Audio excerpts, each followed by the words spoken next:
Good evening and welcome to the webinar series on undergraduate programs at Azim Premji University. We did the first one last week, right, which was a generic information session. And what we have now lined up for you are two more webinars. What's special about these two webinars? You can interact with our faculty members. Today's session is exclusively for the BA programs. As I said before, this webinar is not about us. It's about you, right? The webinar is for the student who is finishing class 12 during this difficult time of COVID. Not only that they're finishing class 12, they're going to make a decision on their place of study for the next 3 or 4 years for your higher education. So we want you, the student in grade 12, to make a well-informed choice of your area of study. My name is Raj Gopal. I'm part of the student affairs team here at Azim Premji University. Before the webinar starts in the next minute or two, quick 3 points for you to remember, right? Point number 1, we have 4 speakers today, our accomplished faculty members, experts in the field. Listen to them carefully. We will surely have time for Q&A towards the end. I'm also joined by my colleagues from the admissions office who are in fact backstage. Between us, we will try to answer as many questions as possible. The order of the presentation is we start with philosophy, then English, then history, and we close with economics. We hope to finish all the presentations by 5 p.m. And then we have exclusive window for Q&A. That's point number 1, about the speakers and the order. Point number 2, 2021 is special for us. We're all excited as we'll be offering new disciplinary majors, that is philosophy, English, and history. These are not new for us, okay, as we were teaching all of this since 2015. Last point, point number 3. Please have a pen and a writing pad to make notes, right, and have your questions ready. I do have mine, by the way. I'm also ready with my notepad to make the questions. So I take this opportunity to welcome my colleague, Dr. Kit Patrick, to the stage to talk about philosophy. So let me just share the screen also, Kit, for you by the time you give the introduction. So can I have the PPT? Yeah. Oh, there we go. Wonderful. Thanks. Hi, yes. My name's Kit. I teach philosophy at Azim Premji University. I'm the one with the funny accent. So if you can't hear what I'm saying, just put something down in the chat and I'll repeat what I'm saying. These online webinars are hard. I don't know you yet. You don't know me yet. And the way we teach at APU is mostly about relationships. So I'm left trying to guess where you're coming from. But let's give it a guess. So next slide, please. Next one. Next slide. Do I control the slides? There we go. Maybe you're sitting there wondering what philosophy will be like. To an extent, that's okay, right? Almost no one does philosophy in school. Almost no one does philosophy before college. But on the other hand, philosophy is difficult. It's going to require a bit of devotion. Not an insane amount of time, but it's going to require hard work. So you should go into it at least knowing a little bit of what you're doing. And there are some resources out there for you. There's a whole bunch of stuff on YouTube. A lot of it's not very good, but it's there. There are podcasts. History of Philosophy Without Any Gaps. You can Google that. It's done by a mate of mine. It's really good. Then you can also do some reading. So Thomas Nagel's Introduction to Philosophy. So give that a go. Now, that's not exactly doing philosophy. Right? Philosophy is a team sport. You do all of that stuff. You do the reading, you do the classes, and then you come to sit in a seminar with 9, 10, 11 other students and a faculty member, and you've thought up your ideas, and you say, oh, I think this, and someone else will say, no, what about that? Oh, I didn't think about that objection, but maybe we can fix it this way. That thing there, that thing where you're working with each other, trading ideas, that's philosophy. So you can't really get a full sense of what philosophy is before you do it in college, really, but you should at least have the beginnings of a sense before you go in. What's different About BA Philosophy at APU, well, there are only really a few courses of undergraduate philosophy in India which you'd recommend. I mean, there's Ashoka, which is great. There's St. Stephen's in Delhi, and then there's us. Maybe there's a couple others I'm not thinking of. How are we different from them? Well, three things I want to pick out. So firstly, if you come to APU, you're not going to be studying the philosophers themselves. Right? You're not going to be studying what David Hume thought or whether Kant thought this or that. Instead, you'll be sort of studying alongside these great philosophers, studying the same topics as they studied. So you'll be asking questions like, am I the same person who started this webinar? And if so, what makes me the same person? And can we imagine a world where there are human beings, but there aren't any people? What would that be like? And then you'll be kind of reading them, the great philosophers, of course, but reading them to try and understand those sort of human questions. That's the first thing. The second thing is we've got a really tight philosophy community, spend a good amount of time interacting with faculty, with other philosophers. There's a very lively philosophy club. There's a video actually online, a video series online we're doing, which you can check out, where 4 students and me went on a road trip. So you get a sense of how the interactions are there. But a lot of philosophy goes on in discussions sort of outside the classroom in the corridors. You get excited by something, you get an idea, you go and take it and talk to people. We probably do that a bit more than other places, but at least it's there in a good amount. And the third thing, which is related, is we've got a pretty strong leaning towards public service, preparing you for public service. By public service, I mean something in the broad sense, like journalism, NGOs, corporate social responsibility, civil service. We kind of lean towards that way to the extent that actually, can you on the next slide? Actually, there's a year-long field project, which is unique, I think, in philosophy anywhere in the world, where you'll be engaged with an NGO for a whole year, applying your philosophical capabilities in a very concrete, real way, helping people out.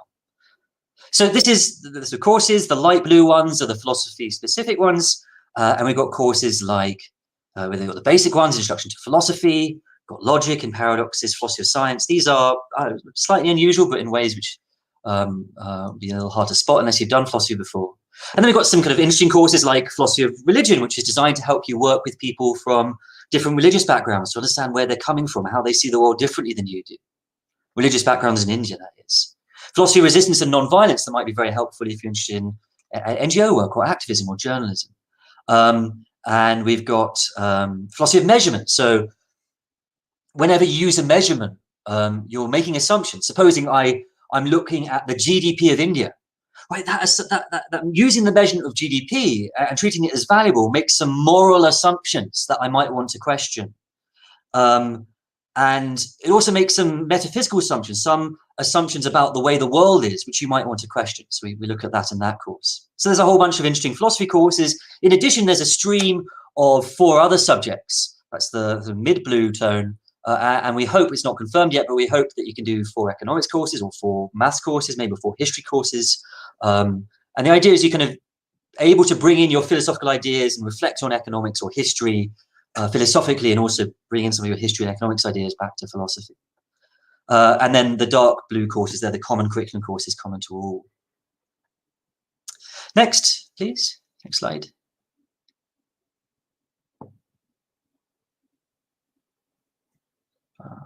Next slide. We're stuck on this slide. Oh, here we go. Maybe you're sitting there thinking, well, okay, I want to do philosophy, but what would be up next? Philosophy keeps your options open pretty much as broad as possible. It trains you in these basic capabilities that are useful in a broad range of degrees. Now, if you want to be a doctor, you should do medicine. If you want to be an engineer, you should do engineering. But philosophy really keeps things open. And that's the evidence. The evidence here, by the way, is from America, where there are enough philosophers for us to get the evidence. So the GRE exam is an exam which the sort of main exam that Americans do after they've graduated. It tests verbal reasoning, writing, and mathematical skill. Philosophers score by far the best, better than any other subject. Or if you want to go into business school, you'll do the GMAT exam. Philosophers score not the best in GMAT, but one of the very best in the top 4 of GMAT. And law, if you want to go and do law, again, philosophers score best on the law exams. They're most likely to get into law. And this is just because philosophy prepares you really, really well with these core capabilities that are useful in jobs. So a good philosophy degree is going to set you up well for your career. If you've got uncles and aunties who are worried about this, then I encourage you to check out this video where we, the faculty at APU, present the evidence that you shouldn't have anything to worry about if you do philosophy at a good university. If you do philosophy at a bad university, you're probably in trouble. But go to a good university and you're doing really well. Next slide, please. Wow. So maybe you're sitting there going, oh, well, that all sounds great, but I'm wondering about the entrance test. So there's an entrance test. You might know about it already. There's a general component of quantitative reasoning or verbal reasoning. And there's also a philosophy-specific part. And if you've put philosophy down as either your first or your second option, you should do the philosophy-specific part. It consists of 3 questions. We don't assume any philosophical knowledge. So there's no point kind of reading up history of philosophy for this. We're trying to work out how you think. Do you think carefully? Do you think diligently? Philosophy is difficult, but it doesn't require you to prep for this exam. But it might be worth taking a look at the mock test. So these questions are from the mock test. They're not the real ones. You can look at the mock test when you apply, just on the website where you apply. On the right, there's a link to the mock test, along with the mock test from other subjects. So I encourage you to give those a go, because the real exam will follow a similar sort of pattern. Yeah, okay, next slide. Why not? I think we're done. Next slide, please. Next slide. The slide with the pictures. I want to talk about the philosophers we've got. I'm just waiting. I'm just get the PPT in the next 1 minute, Kit. Oh, we got. Talking, I think you should just talk about the. Yeah, I will. Another reason to dislike webinars. It's much better meeting in person, right? Really good teaching is all about relationships, I think. So it's a real shame to kind of not really get to know you guys, but hopefully you'll get to know you at some point. So yeah, so I'll just chat through the faculty we've got. We've got Azim, who's about to appear on the screen. There he is in the bottom left corner. Azim works in beauty, right, aesthetics. Right? What is beauty? He's done a bit of work in Gen Logic, which is pretty nice, interesting stuff. He works in education and in development. You'll notice a pattern actually as you go through the philosophy. We're all kind of interested in engaging with the world very closely. It's not a sort of abstract ivory tower sort of thing in APU. So Azim is very heavily involved, for example, with work on the ground in various different states, like supporting NGOs. We've got Abhishek, who's the guy with glasses. He's just joined us. He works in philosophy of science. We've got Aditi, who's joining us in January from Ashoka. Aditi's specialism is in ancient philosophy. So she does Plato and Socrates and a bunch of dead old white dudes, but she's really awesome. Nishok's our academic associate, so he helps out with public reasoning and a little bit of political philosophy. And I'm that weird guy with the weird hand gesture in the corner. What am I doing? I don't know. I do lots and lots of stuff. I guess right now I'm particularly interested in how judges think. How do judges reason? There's lots more to find out about philosophy. You can get some of it on our website, or you can go to this Twitter link. There's a bunch of videos that are out there where you can get introduced to us or to students at APU. There's a website with blogs by students who have done philosophy at APU and passed out, which are talking about how philosophy helps them in their jobs now. So please check all that stuff out, or drop us a question in the Q&A at the end. There we go. That's it for philosophy. Catch you later.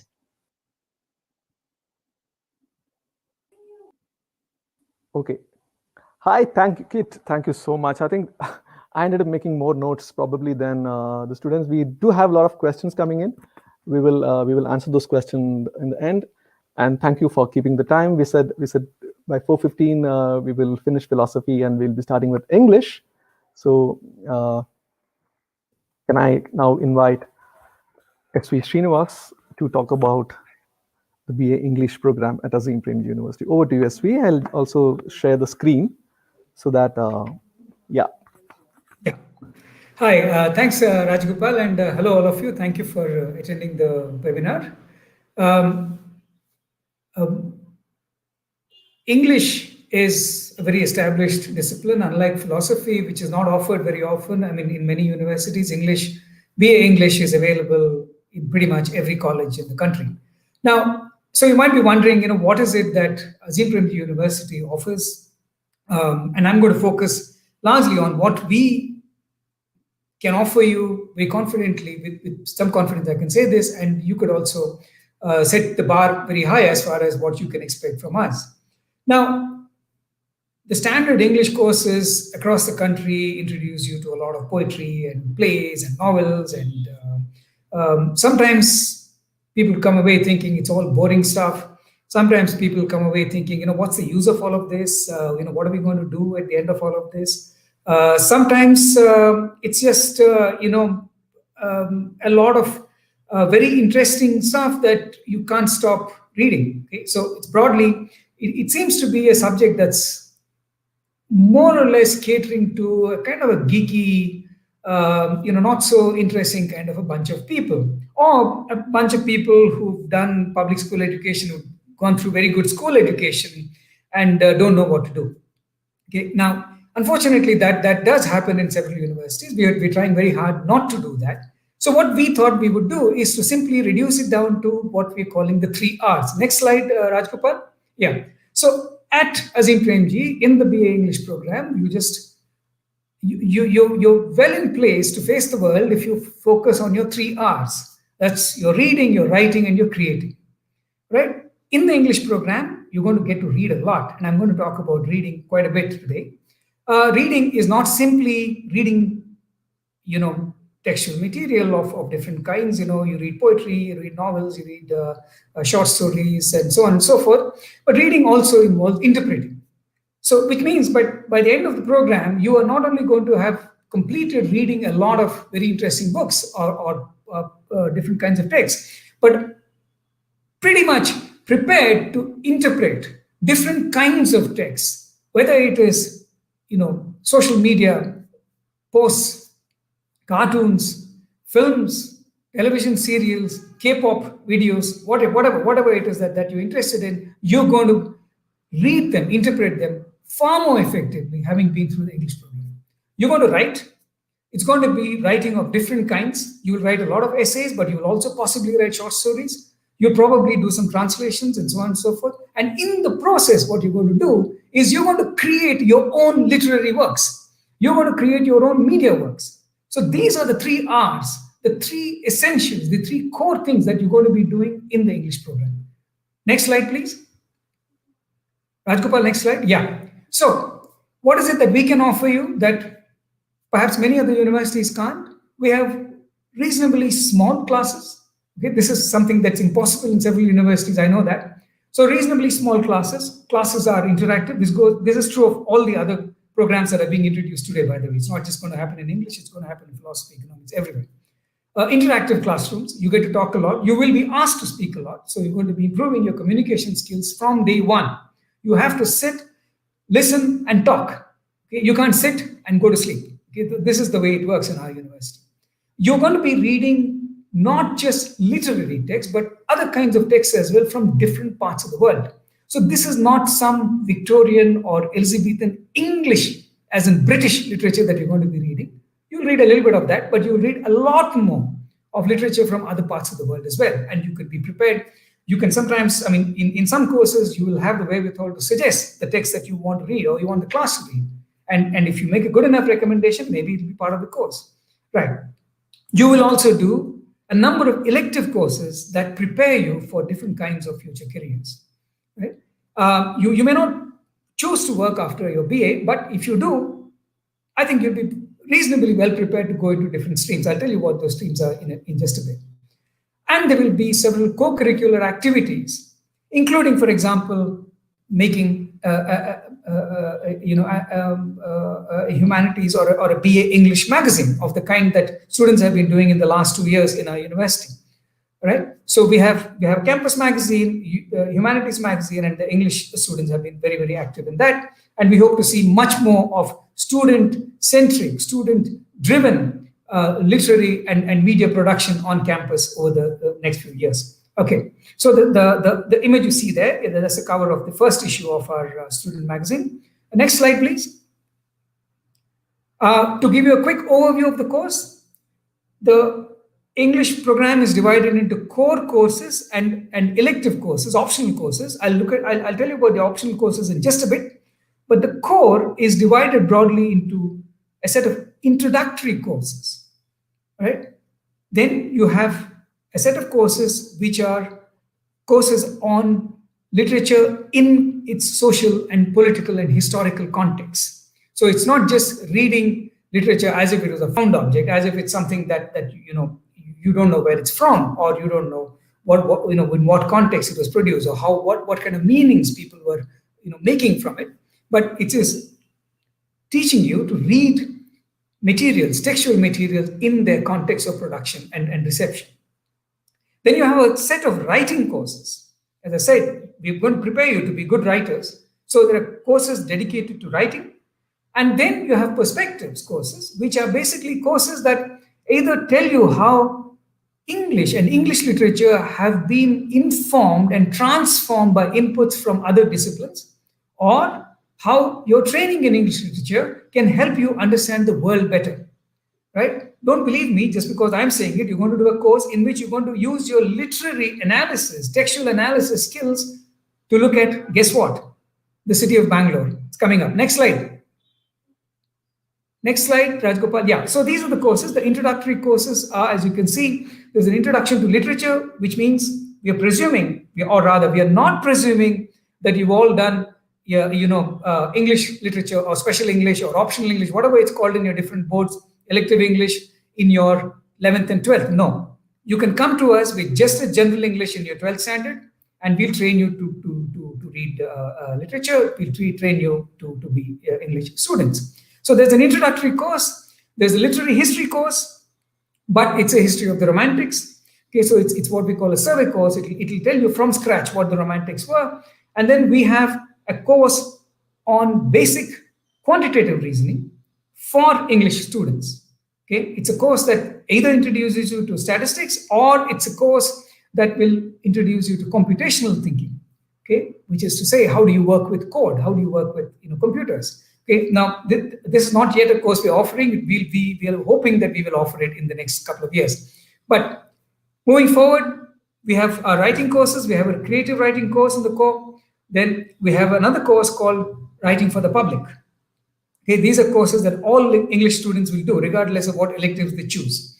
Then we have literature in context. You can see that they are about different forms. We have one on poetry and short story. Then we have one broadly on literary texts in contemporary India. Okay, and then we have a course on drama, right?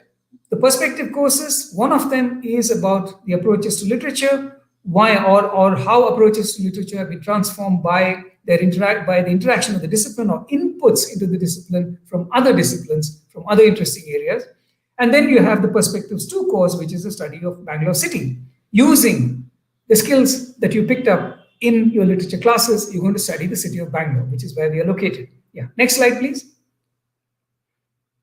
Yeah, these are the elective courses. And in combination with the core, we feel that the elective courses will prepare you reasonably well, either for a master's program or for a career, okay, whatever you choose to do. So the electives are going to be either on media and communication. Those are the courses, tentative titles of courses are listed there. Some students, of course, we expect would be interested in going on into higher studies in literature. So we have courses that would be of interest to them. Then we have further courses in writing. Mind you, we have 2 writing courses in the core. We have further courses, life writing and writing children's literature. Then we have courses in cultural studies, which is an interdisciplinary area, which is growing very rapidly. And this is something that a lot of literature students end up specializing in their master's or their PhD level. So we have an introduction to that by way of the 3 courses that we have listed there: reading culture, body in society, Indian cinema and society. These are the courses. Then you have courses in translation. It is not a translation from French to German. Let me be very clear about it. It's a translation between English and Indian languages. So those students who have a reasonably good command over an Indian language will be encouraged to do courses in translation so that they move between their first language or whatever, like Indian language, second language, any Indian language they're strong in, and begin to translate. Yeah. Next slide, please.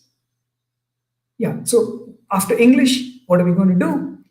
Teaching is an option. Our university as a whole encourages students to move into teaching and social and government sectors. We list that as an important option, but that's not all you can do. If you're interested in any career related to writing, there's creative writing and storytelling. These are both emerging areas with a lot of openings. Even if you don't choose it as a profession, it's something that you're going to take away and practice for the rest of your lives. And it's a good thing to be able to write. I'm sure several of you are already writers. Then there's digital media, editing and publishing, journalism, of course, media communications and journalism is something that we train you in to a certain extent, but also a career that is, open to students who have strong English reading, writing, and communication skills. And then there is higher education and research, right? So these are broadly the areas into which you can go. And just give me a second. Yes, that's that. Yeah, the rest of the, any questions that you have, we'll be happy to take them during the Q&A. Thank you very much. SV, thank you very much. That was very interesting how we started with the 3 R's. Right? Yeah. It's quite interesting to hear because we always talk about 3 R's as reading, writing, and arithmetic. I like the twist you gave for creativity. Is that what you said? Yeah. Yeah. Because I think that's very, very, very. And I hope you can see that we have quietly displaced arithmetic. Yeah. But I mean, another thing that I saw in the curriculum when you explained that you're teaching quantitative reasoning for the BA English student. That's quite important. I think the ability to handle data is that's a skill that everybody would need. But while talking about yourself, you didn't say about your interest in megastar Chiranjeevi. So those who are interested in movies should go and read about, because when we meet SV, we should talk about Gharana Magudu and other movies, not the new ones. Thank you. So we're doing very well on time. Those who have joined us late, my name is Rajgopal. I'm part of the student affairs team here at Azim Premji University. We have finished 2 speakers now. Dr. Kit Patrick spoke about the BA Philosophy program at Azim Premji University. SV Srinivas, we call him SV. Dr. SV Srinivas spoke about the BA English program at Azim Premji University. I have made my notes so that I can also ask questions towards the end. I'm sure you also will make notes. What we should do next is invite Dr. Varuni to talk about history, narrating stories, understanding societies. Over to you, Varuni. I'll also bring the slide. Thank you, Rajagopal, and it's a great honor to present our BA History program to all of you. Coming after philosophy and language and literature, it's something that we are very excited, all of us, to present to you these new sets of undergraduate programs that we have. So I will be talking about the BA History program for you. I teach history myself at Azim Premji University. Can we move on to the next slide? So the one thing that I would like to start off with is that we are a nation that takes history very seriously, but we also have history everywhere.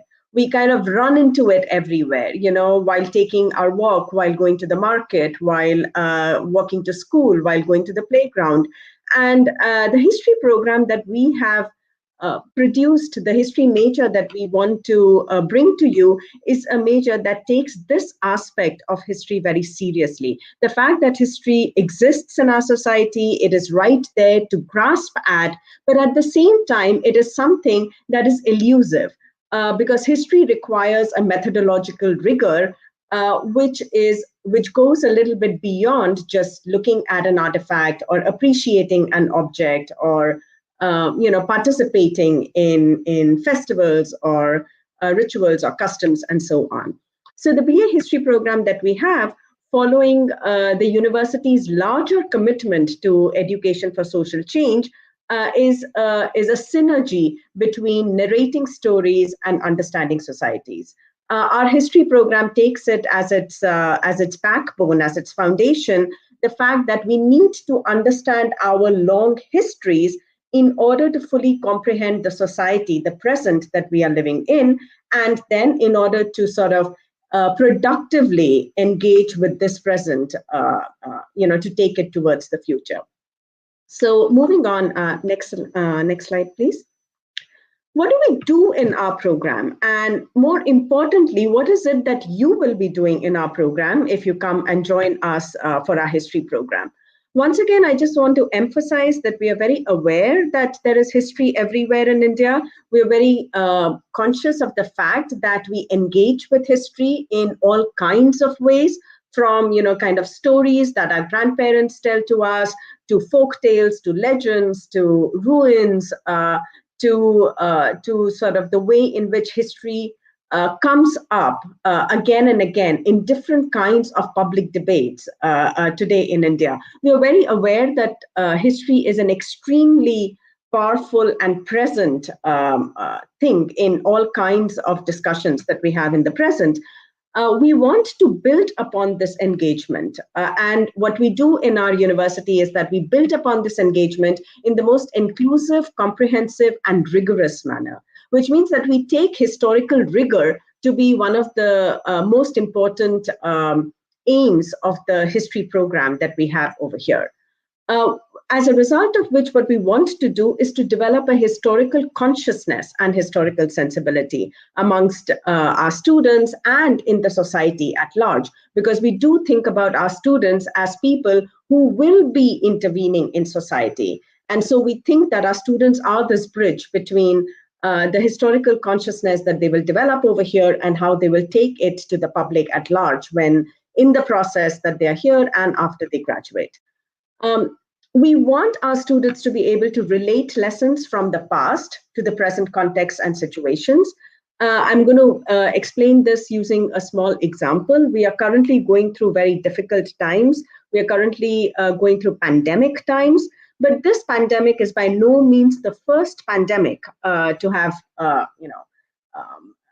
happened in the world.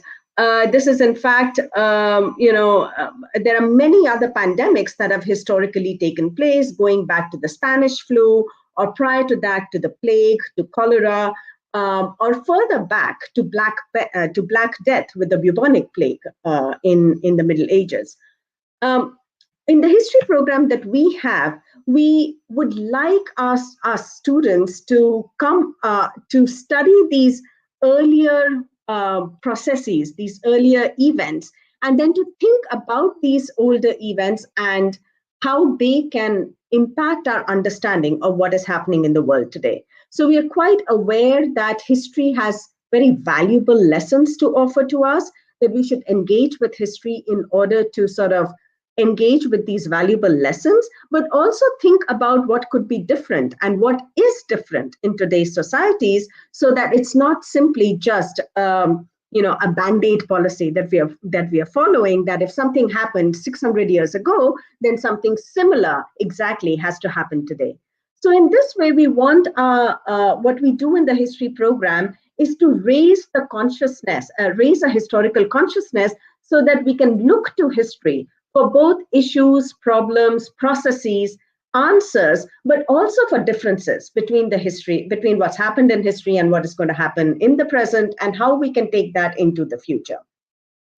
Now, one part of what we do in our history program over here is to communicate historical knowledge. Now, when I use the term communicate, I mean it in the broadest possible sense. We are very aware and we appreciate the fact that not everyone is going to be a historian after they emerge out of our program.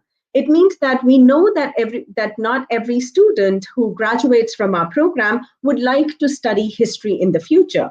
But we would want them to have a historical understanding in a way that whatever they look at, whether they decide to go into social policy, whether they decide to go into the government sector, or they decide to become teachers, or they decide to really just do management or law in the future, for that matter, that they're able to bring a historical sensibility to whatever it is that they do.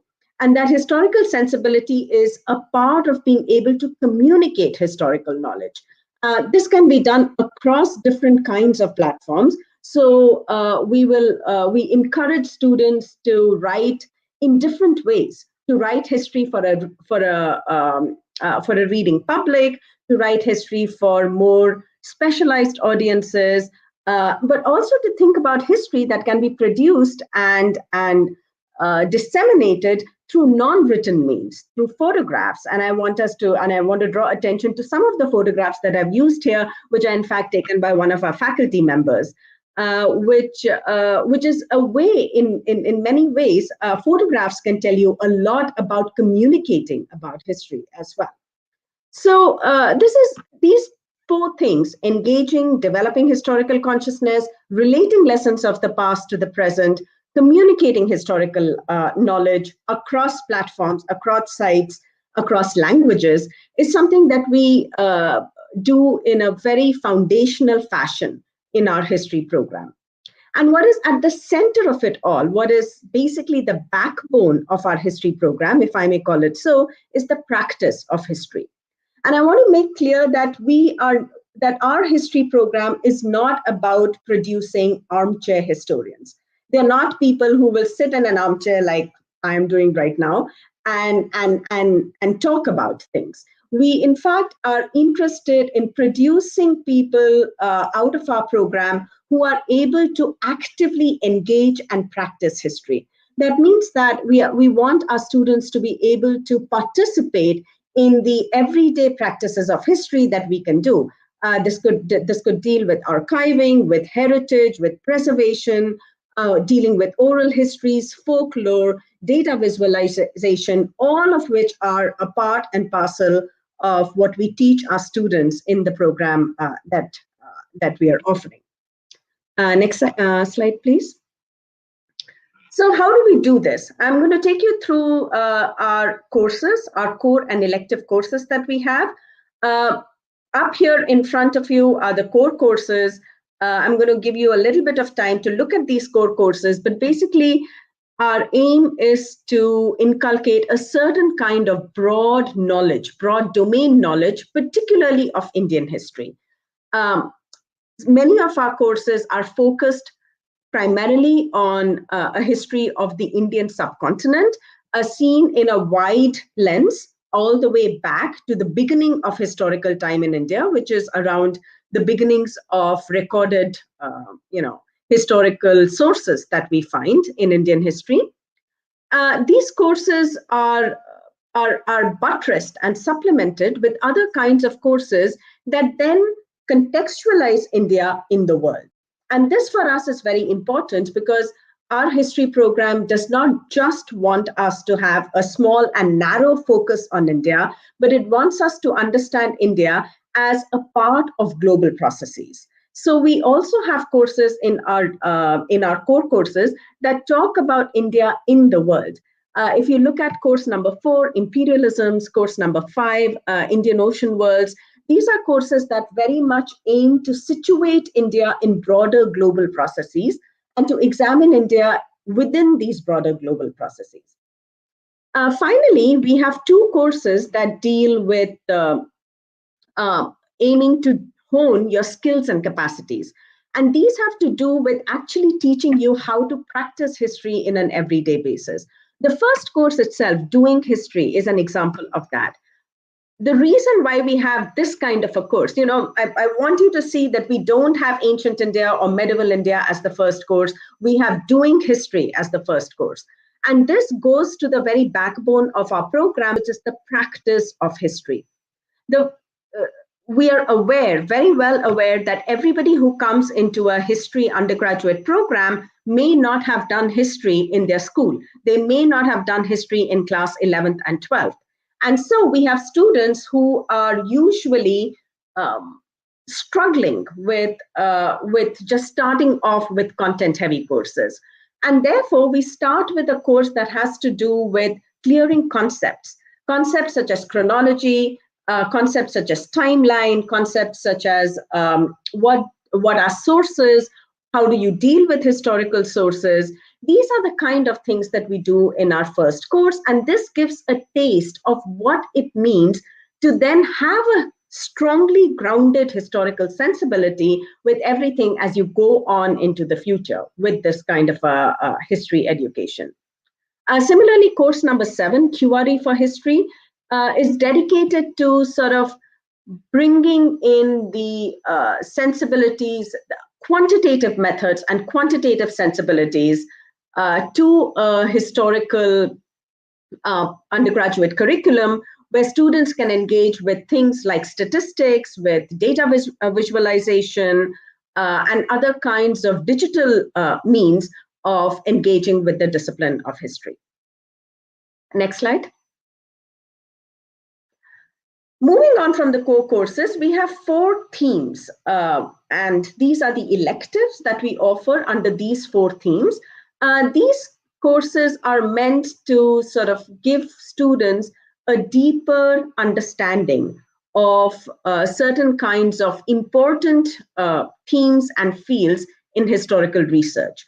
So these courses have 2 aims.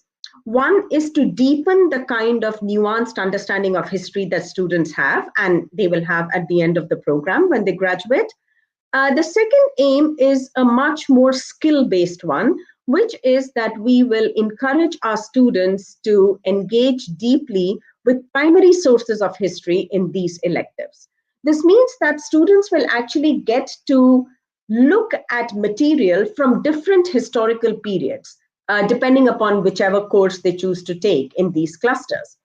And those courses will help them understand what does it mean, let us say, to engage with a piece of inscription on the one hand, or with statistical data from the colonial period on the other hand. These are 2 very different kinds of engagements. There are many, many more similar kinds of engagements that we can think of. And these electives will encourage students to learn how to engage in different ways with different kinds of primary sources. Moving on to the next slide. So in that sense, the BA History program aims to build these skills and capacities amongst our students.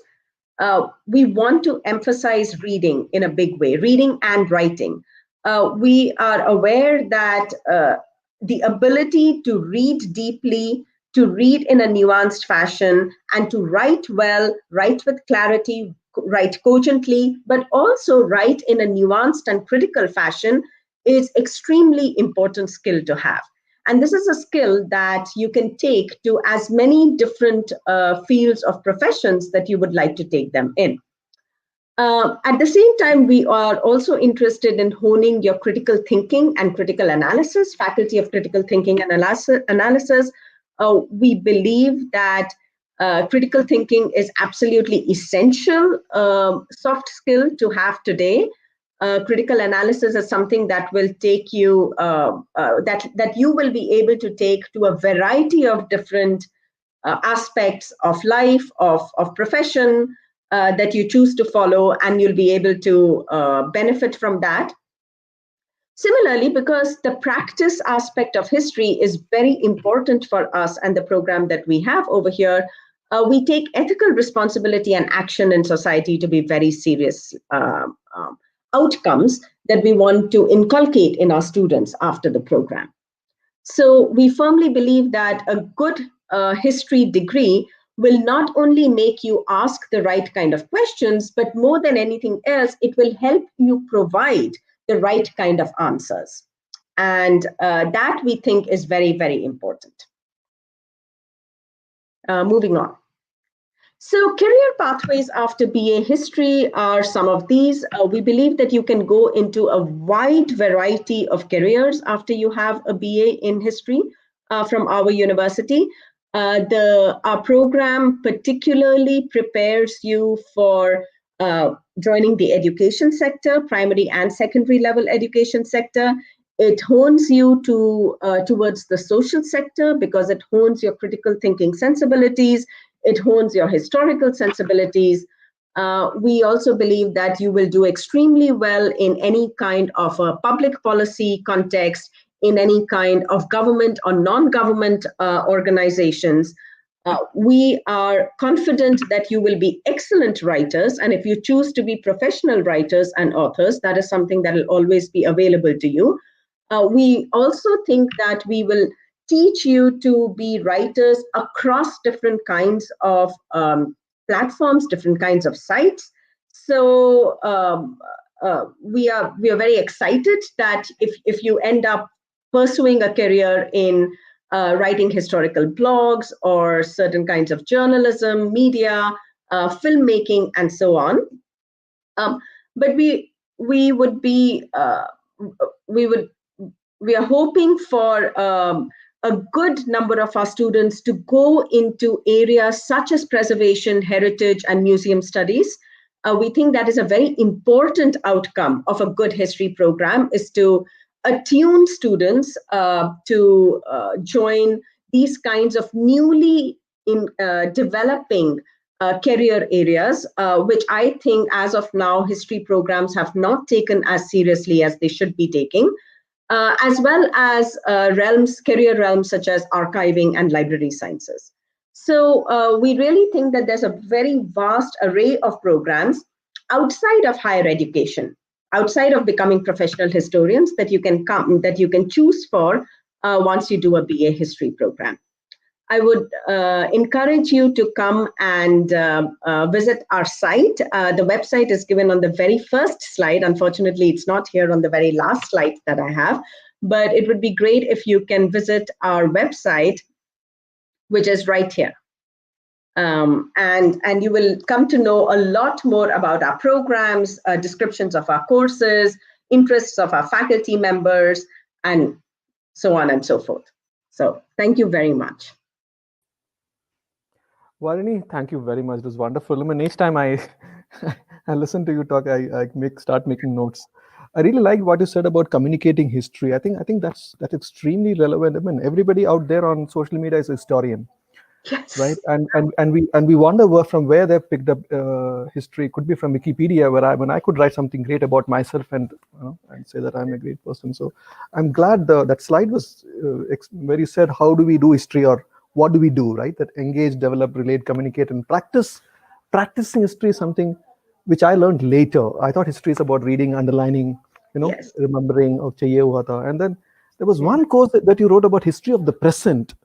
Yes. I think we should talk about that later, because something that has happened between 60 and 80, right? That's not known to the somebody who's born in 2000 or later, right?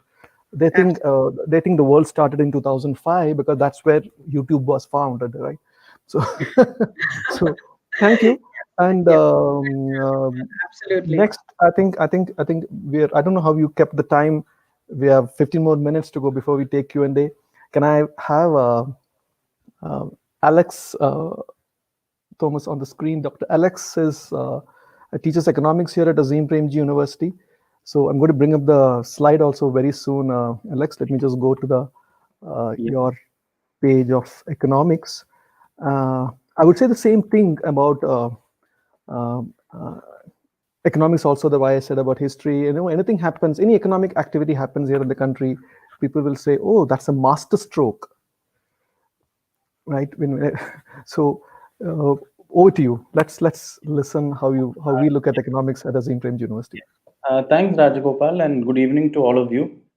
Actually, when I was preparing for this presentation, I was thinking about my own time, and when I was in school and when I was in class 12. Actually, fortunately, we had a career counselor at school, and when I had asked her when I told her about my interest, broadly, I wanted to know about the stock market because I could not understand what was happening. But I was also interested to learn more about the origin of, or what are the explanation for economic inequality. She told me that BA economics is a good option. But in Kerala at that time, I think most people did not know about BA economics, or BA economics was a course that people did if you didn't get enough marks to do other kind of courses.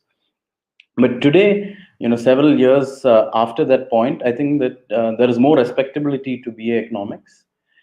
And it is a course relatively to BCom that there is a lot more demand for BA Economics as well. And what I'm going to do in the next few slides is give you a glimpse of the program. But as my colleagues have already mentioned before, most of the information is already there in the website. So I would really urge you to go and look at the website. Yeah. Next slide, please.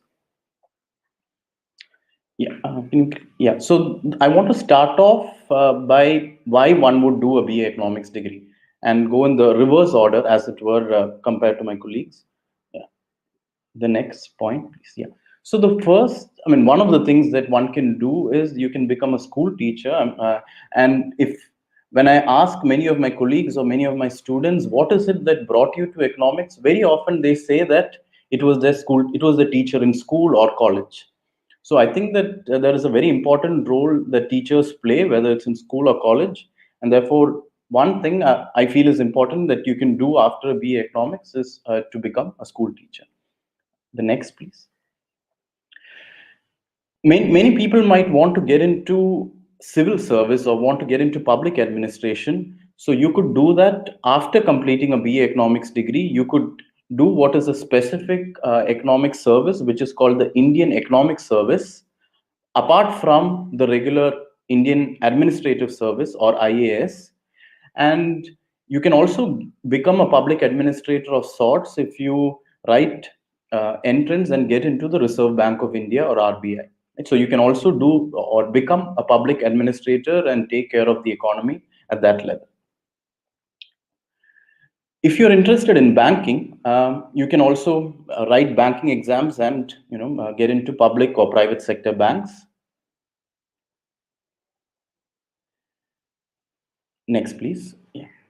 So you can become an economist and you can do economics, or you can talk about economics, or you can teach economics at universities.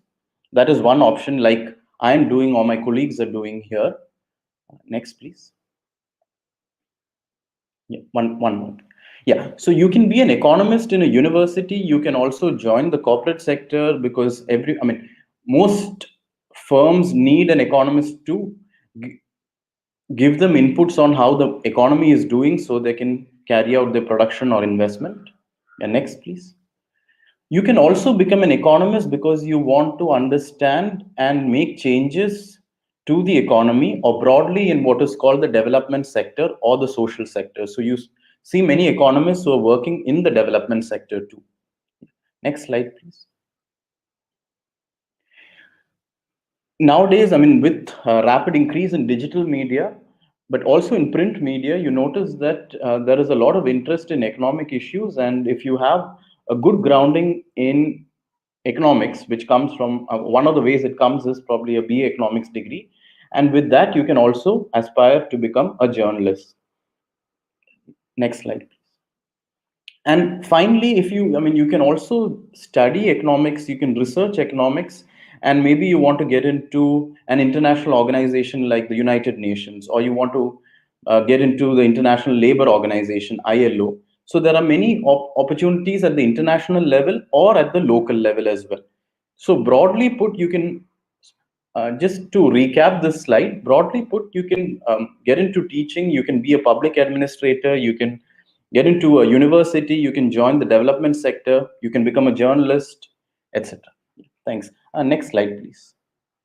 So our aim is, we know that BA Economics can get you all of these things, but how do we get there? And what is it at Azim Premji University that we do? We have, like many other universities, we also have courses in microeconomics and macroeconomics. Unlike many other universities, we have a course on statistics and programming, or what is called computational economics. So we equip you with some kind of data programming skills. Another course that is there in some universities, but not in many, is the course on political economy, which in a way talks about the important role of power in economic decisions and in the economy as a whole. And all these compulsory courses, we also felt that it is important that you get a good grasp of the main features of the Indian economy. So apart from microeconomics, macroeconomics, statistics, quantitative economics, and political economy, we want these, your knowledge to be embedded within the Indian economy context. So all these are compulsory courses which give you a broad overview and an understanding of how the economy functions. Next slide, please. And now, let me talk a little bit about the elective courses. So we are dividing the elective courses into 3 buckets, but you don't have to worry too much about the buckets at the moment, but I'll just take you through some of it. So if you are interested, let's say in econometrics, that is the use of statistics to understand economics. If you take up that, you're going to deal more with statistics, and also you're going to learn some softwares to apply these tools. Or let's say you're interested in game theory, which is strategic interaction between 2 individuals or 2 firms. Some of you might have heard of Nash equilibrium, but if you haven't, that's okay. But that is something that is covered in game theory. If you want to know more about international trade, we have 2 courses on development. The courses that you might not come across in other universities. One is the survey of world economic history. So we think that economic history is important. Another course that is probably not offered in many other universities is the history of economic thought. Feminist economics. Feminist economics particularly looks at the role of gender in how economics is taught, in the way economics is researched, and in the way economic ideas are formed. So in a way, what is the role of power also comes in. And we have also an elective on economic philosophy. And we have advanced courses in microeconomics and macroeconomics. And I've put computational economics here because if some of you are interested in programming and statistics and you want to further your knowledge in this area, you can take up computational economics. Go to the next slide, please. So what are our educational aims broadly? By now it must be clear to you that the program here is interested in exposing you to a variety of theories and concepts. These are grounded, or you have an interaction with the real world institutions, largely taken from the Indian context. So these 3 are broadly at the level of content, what you can aspire to get from taking up our BA economics. But apart from that, some of the skills that we are interested in providing you with include, one is how do you pose sharp or carefully articulated questions.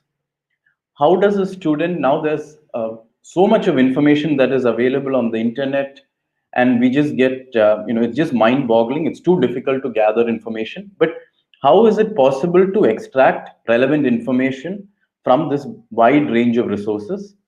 Finally, it's not important that you might come up with a very important idea. You might think that you made a breakthrough, or you might have understood the explanation of poverty or inequality very well.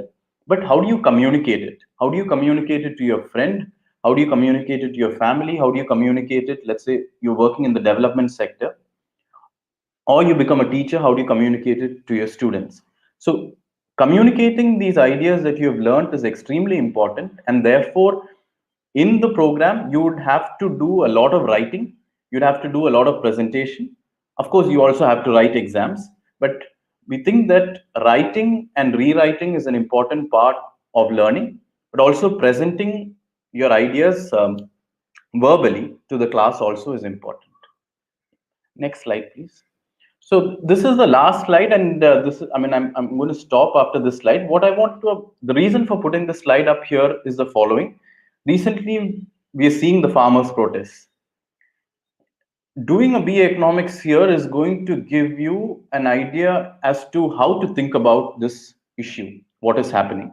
Right? So you're going to do a little bit of microeconomics, macroeconomics, political economy, bring data in, and you will, at the end of the program, you will have a perspective on it. I put up John Maynard Keynes's General Theory, which was published in 1936, but it is an important text, and you'll also be engaging with classics like this. This is a classic in economics.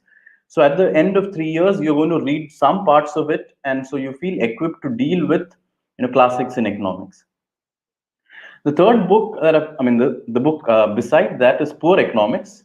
This was written by Abhijit Banerjee and Esther Duflo, both of them who won the Nobel Prize for their use of random controlled trials. At the end of 3 years, you will be able to evaluate whether a RCT or a random control trial has been done well, or you think that maybe some other method should have been used. I put up a picture of the recent Nobel laureates, Milgram and Wilson. Again, at the end of 3 years, you will be in a position to engage or critically engage with what is their contribution. How do you understand their contribution historically? How do you understand their contribution within the context of microeconomics and macroeconomics?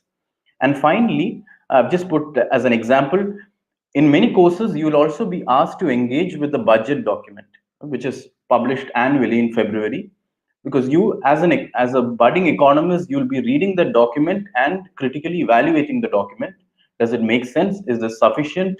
How do you bring in your understanding of political economy or microeconomics and macroeconomics to evaluate the policy proposal that is set out by the central government?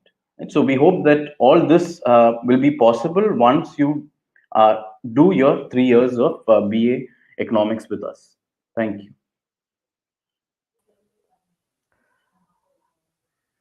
Alex, thank you.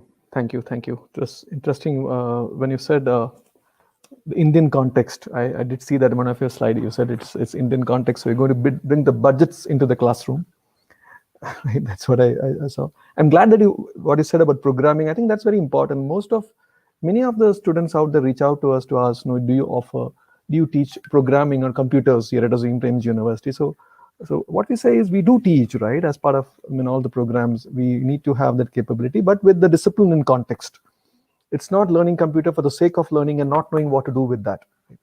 So and communicating ideas, I think that's a very important point. If nowhere else, I think we need to communicate the right ideas in your family WhatsApp groups. I think that's where most of the so I think that's excellent point. And let's do this now. I think it's 5, and we said we will finish all the presentation by 5.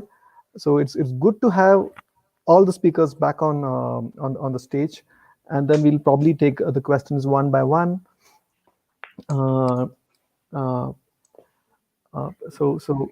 There's a question for you, Kit. First, I'm going to. This is not in a particular order. Is about. I think there's a course called The Self. There's a question on that course itself. The self in philosophy. Yeah. So somebody wants to know more about that. What is the rationale of that course, and is it similar to? Let's start with this thought. So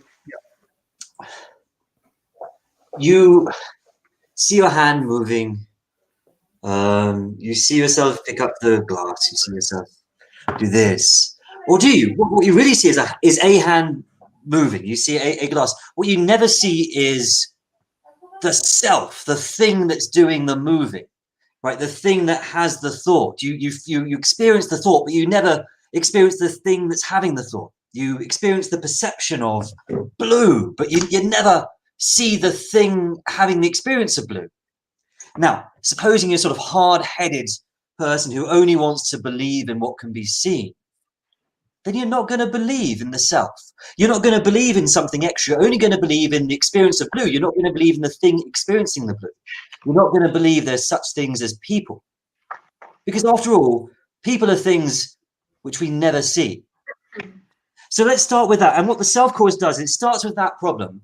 And it looks to both analytic philosophers, so philosophers from the Enlightenment tradition, mostly in the West, and also to philosophers from the Indian tradition, mostly from the ancient and medieval Indian tradition.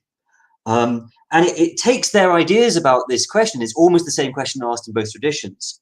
It's a sort of human question that seems to bug everyone, and tries to use those arguments to solve those problems and other problems that are closely related to it. So what the outcome of the course is supposed to be I'm supposed to leave this course kind of having a training in working out how to combine different traditions to solve a single problem. That's in the background, but the question itself is one which moves a lot of people, right? It's just intrinsically interesting. You're on mute. Myself? Okay, yeah. Thanks. I think, thank you, Kid. The next question is probably common for all. I'm going to ask, and we can go one by one. Is that there's a descriptive component in our entrance test. So the economics, I think that's quite familiar because we have put some sample question papers there. So I think that the question is not only for philosophy, but also for the other things. What are the kind of questions? What are we expecting? Is this the language capability or is it conceptual? And this question specifically is for philosophy because they're interested to do this, but not something that they've learned in school. Should I answer the philosophy bit first, and then we can talk about the general one? Yeah. What are we looking for in the philosophy descriptive test? Careful logical thought. Can you understand a complicated concept and apply it? Something new. What's the best way to study for it besides practicing? I mean, it's basically more or less impossible. I mean, if you'd done a complete mathematics degree or a complete philosophy degree first, that would probably help out. But yeah, don't study for it. Do the mock exam. Maybe read a touch of philosophy that might help a little bit. But yeah, we're not interested in factual information. We're not interested in your previous experience. We're interested in how you think. Can you think rigorously? Interesting. Thanks, Kit. I think that'll help because many of them who would have done sciences in their 11th and 12th may be looking at wanting to do humanities, right? Between philosophy, history, or English. I think that your answer kind of helped. The next question, again, for all, including economics. The question is this: I may do economics as major, or philosophy, or history, or English. Can I do some courses from the other disciplines? Will you allow? That's the question. The electives kind of covered, but this that possibility, how do you do that? I mean, the one thing that I would like to explain to the while the answer comes from our faculty is that there's no concept of minors here at Azim Premji University.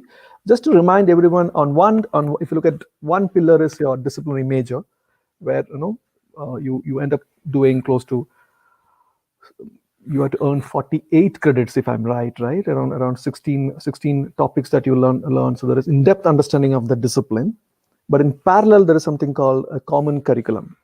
So all the students, irrespective of their disciplinary major, go through the common curriculum, which has got foundation courses, understanding India, then interdisciplinary study, and of course creative expressions. Right, so that's common. So those are two pillars. If you're going to the website, don't miss seeing the common curriculum. But the question is this: within the specialization, when they're learning, how much opportunity do they have to learn or get a flavor of the other discipline? Yeah. I've got something to say, but I don't want to go first because I've already talked. So. SV's bursting with something though, right? Or Varun? No, Varun was about to start. Varun, please. Yeah. So yes, so I can answer that question. We in history and if I can speak for philosophy and English too momentarily, we do have the option of doing courses from outside the discipline. It is built within the credits for the major, which are the 48 credits that we currently have for the major. Within that, in history, we have set aside 12 credits for another discipline. Now, we would ideally like the history students to do all of those 12 credits from a single discipline as far as possible, because then that gives them a kind of a minor in that discipline, even though it doesn't show up as a minor, but it gives them a steady body of knowledge about one other discipline. Now that, of course, the most easily available disciplines are that of English and philosophy, as far as we are concerned, but we are also quite open, if economics, with the permission of the economics faculty, for that to be done for economics as well.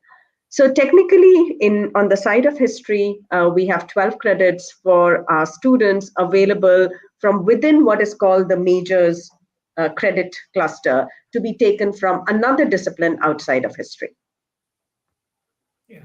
Thank you. Let me just add by saying that the core has electives, right? All core majors have a core, and the core has elective courses, optional courses, which you can choose between. And in addition to that, there are between 3 and 4. In English, it's only 3 courses that you can do outside the core. Outside the English major. In some others, it could be up to 4. We don't limit the choice. It depends on the host discipline. If you want to do courses in physics, you have to convince the physicists that you're good enough to do those courses. So we don't stop you from either doing philosophy or history or physics or biology.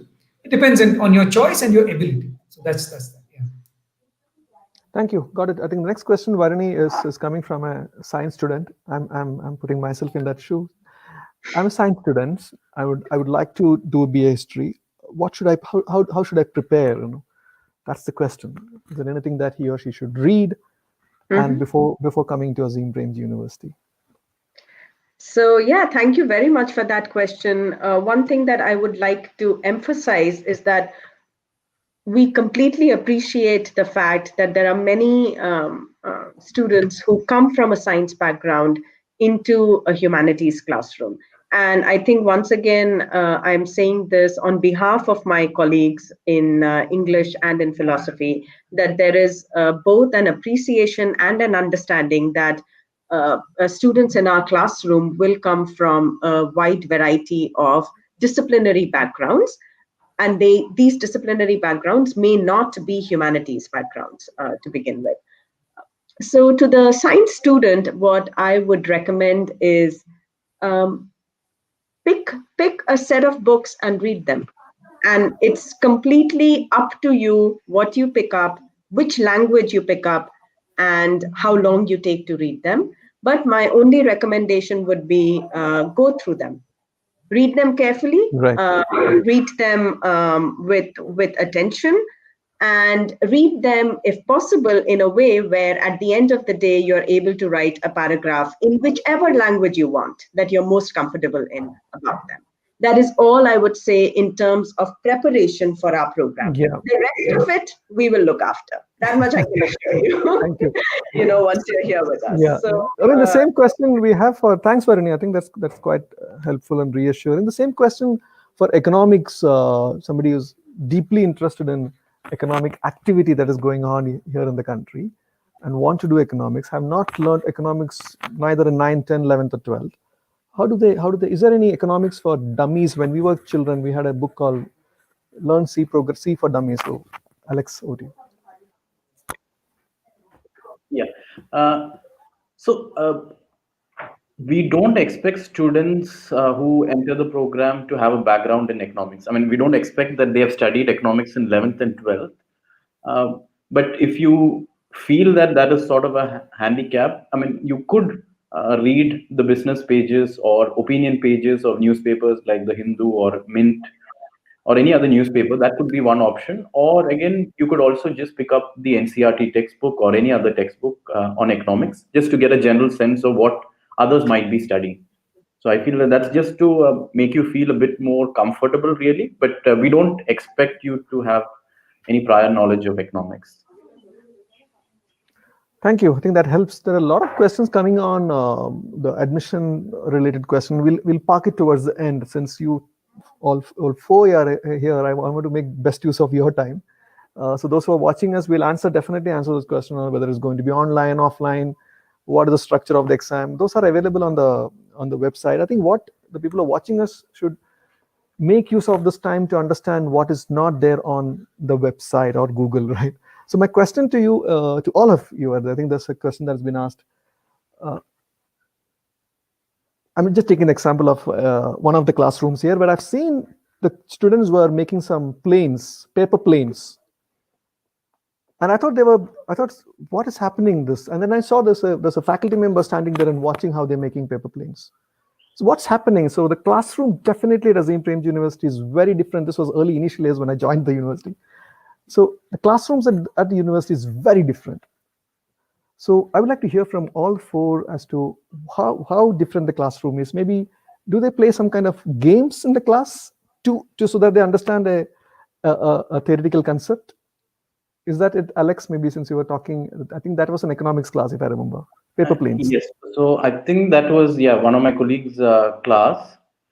But just, I mean, more generally, let me just try to explain. So I think we use a variety of methods, and all of us teach also very differently. So, I mean, we also have the regular lecture with some interaction. There's also a lot of group work. So students, come and there's some work given, and then they present the material.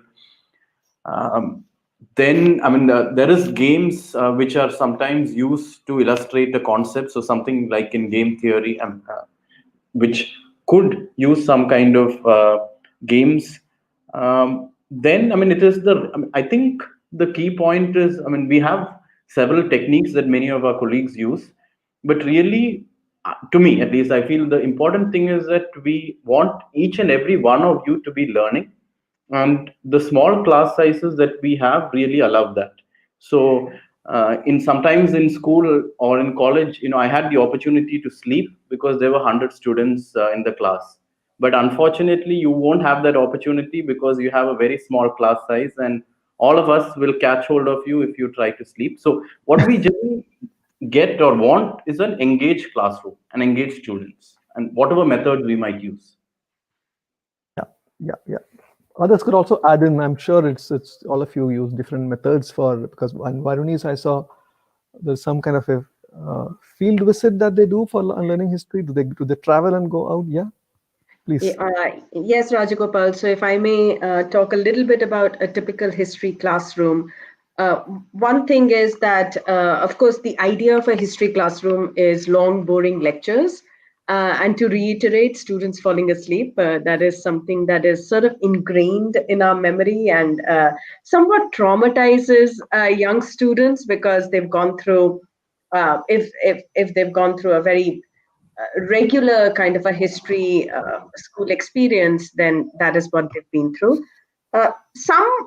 One cannot do away with lectures. Let me first say that out there. There is a good amount of discussion, class lectures, and other kinds of things that we do. But what we also do, because we have such a great emphasis on the practice of history, what we also do is take students to historical sites. Now, these historical sites can be different kinds, but fieldwork is a very important and ingrained component of our coursework.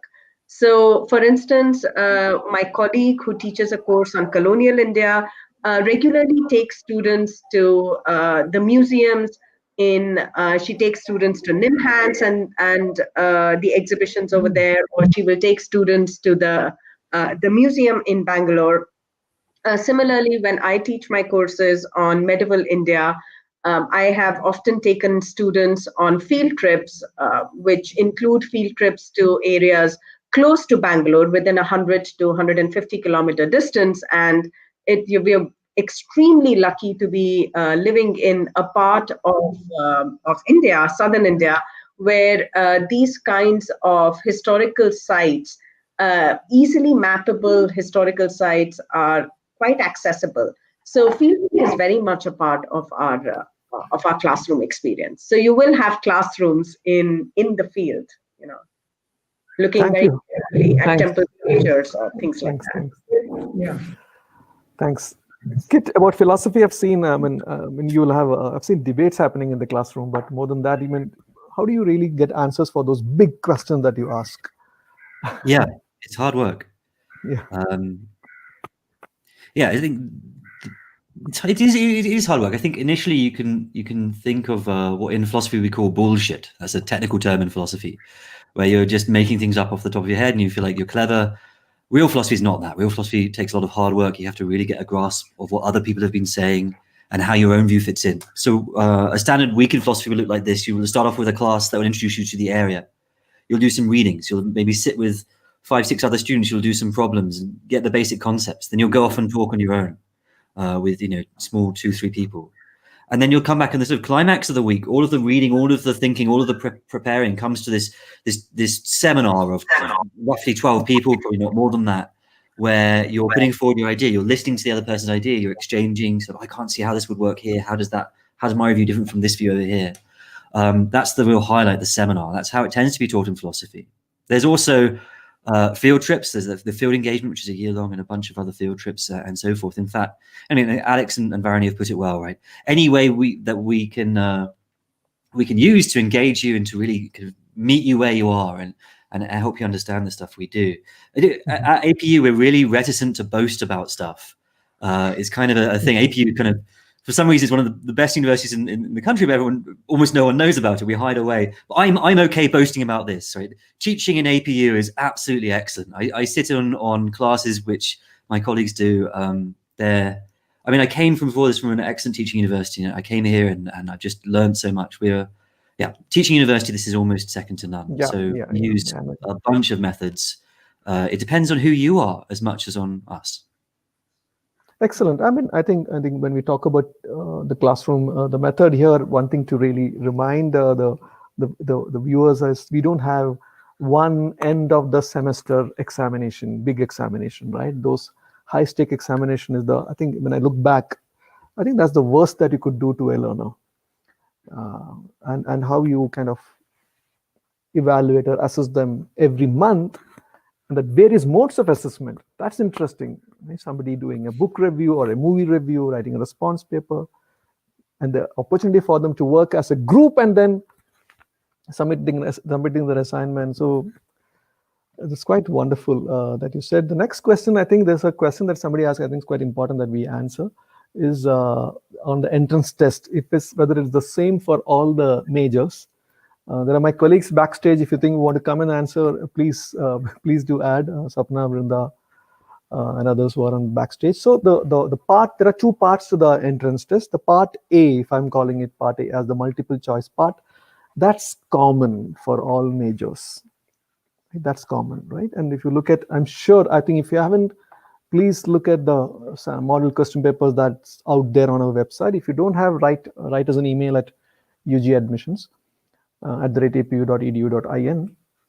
But the part B of the exam, of the entrance test is major specific, right? So if your first preference is philosophy, you straight away, the booklet will have all the questions, if I'm not mistaken.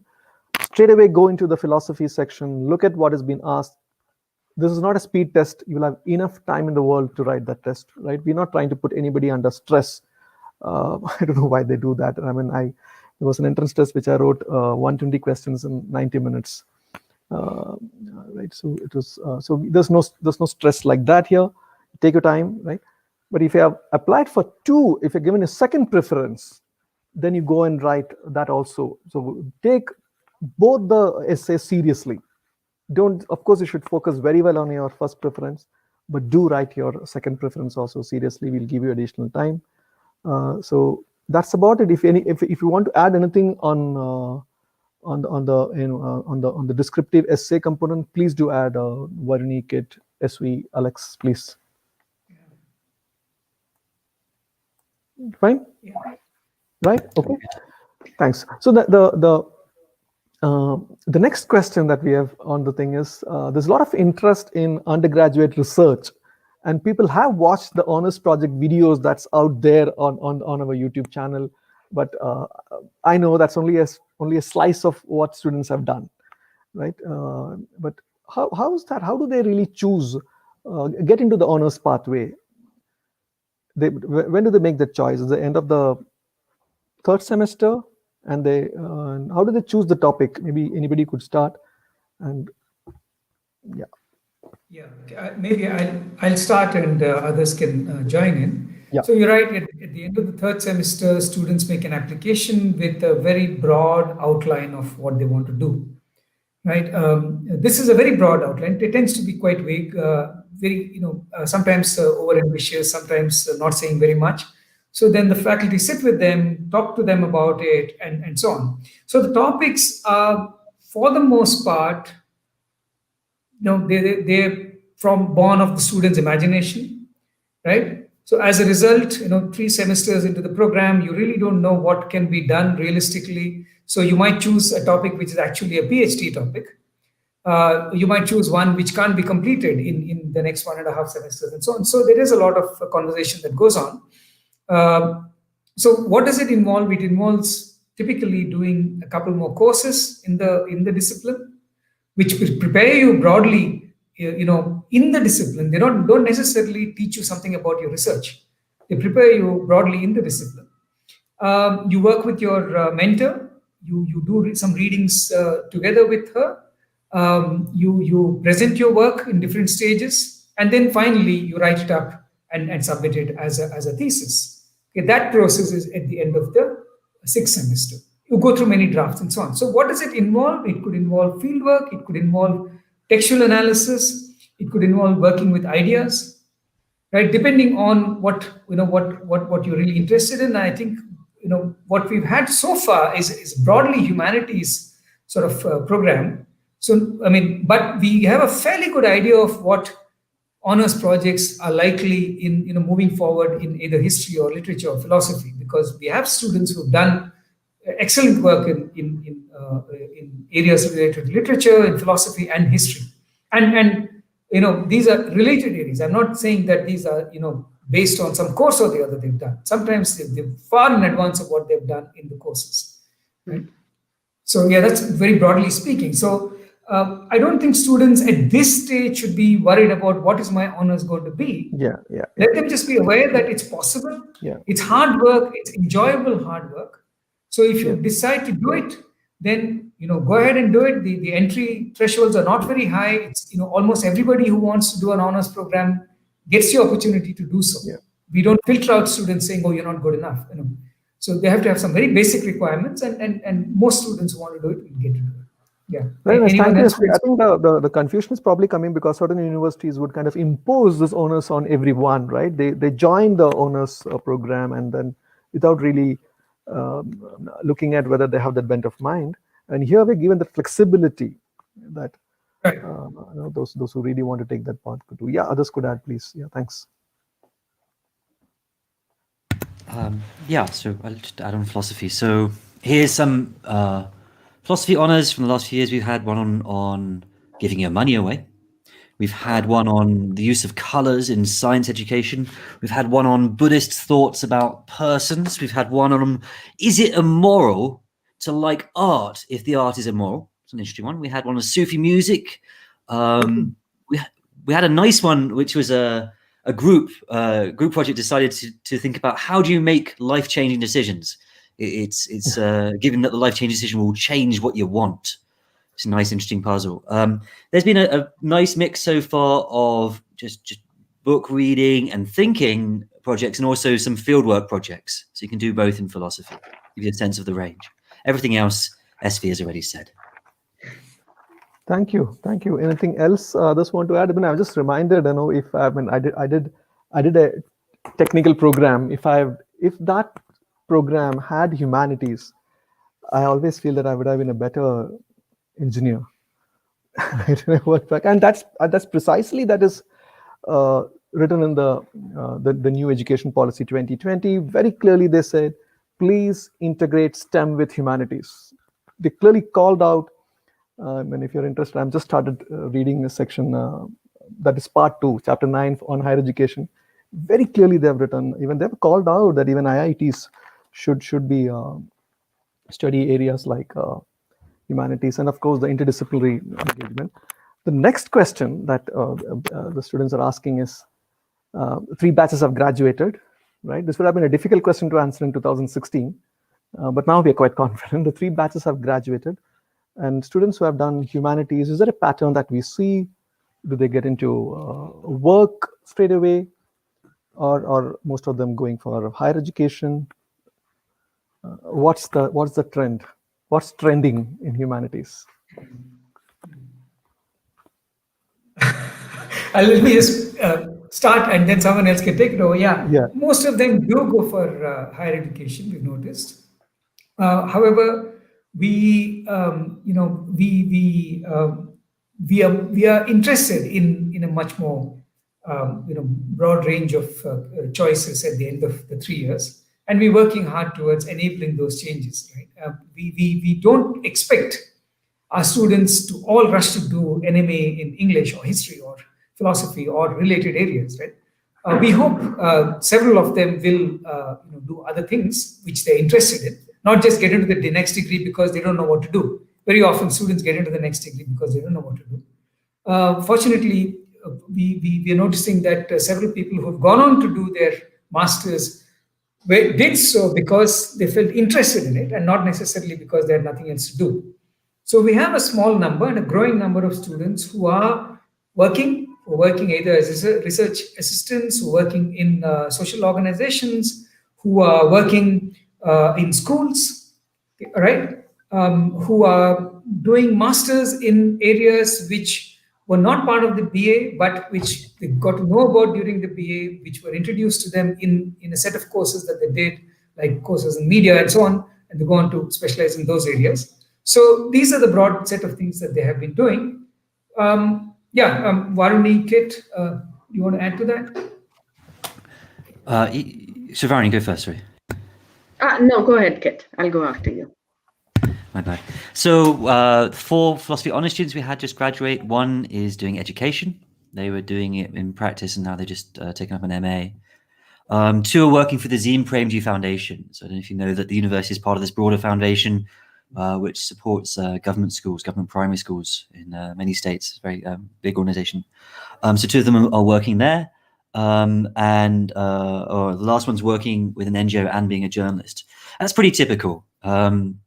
In fact, I think I talked to all of the humanities students from the year before, and every single one of them had got a job in masters in the area that they wanted. So I really don't think you should be too worried about that. It's a good university degree and it's a liberal arts degree. It's a liberal degree. Just don't worry too much about getting where you want.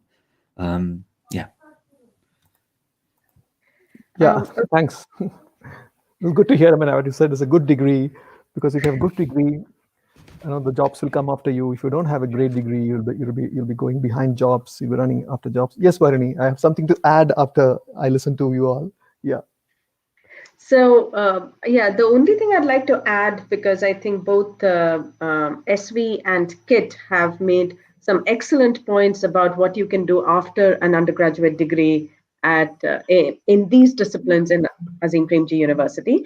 The only one thing to add is when we were framing the history curriculum, the one thing that we kept our eyes open to, which I feel other history departments have not done in the past, is this widening field of heritage preservation and museums.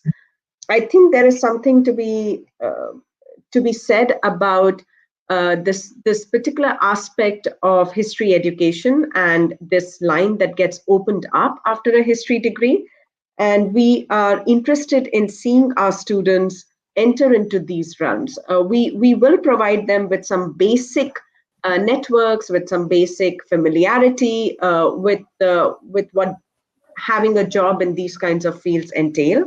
This will include equipping them with certain kinds of writing, for instance, on different kinds of platforms, but it will also include the ability to do field work, to do cultural mapping, and to sort of perhaps look for certain kinds of apprenticeships, internships with organizations that are already at the forefront of doing cultural mapping. I'm thinking of Sahapedia at this time, but there are many others out there too. So we are interested that our students also go in this field once they graduate.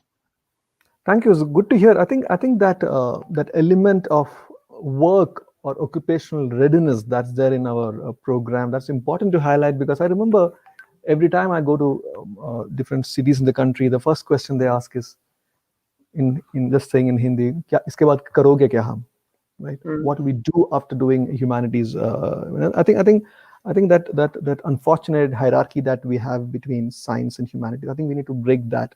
And I'm glad to hear the readiness for work. And the other reason is I saw in one of the slides the opportunities, the work opportunities available that they can do, which could be readily available after graduation also, right? The sad part about higher education is, this mushrooming exam coaching centers. Even if you want to get into a bank, you have to go and enroll in a coaching center. So the question that probably I ask myself is, what did I learn in my college? Why didn't the college prepare me with all those skills, those transferable skills, which I have to again go and wait for somebody else to train me on that? So I'm bringing in the common curriculum also, along with this disciplinary knowledge that they gather here in the one of the pillars, which is the thing, the common curriculum will build those transferable skills. The next question is probably, we'll wait for other questions we have.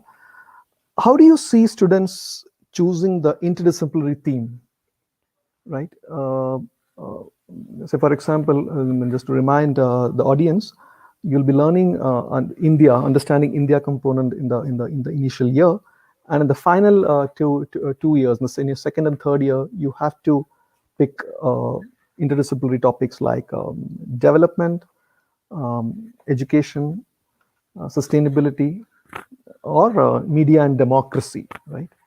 So how do you see them making that choice? Do you see a pattern, or yeah?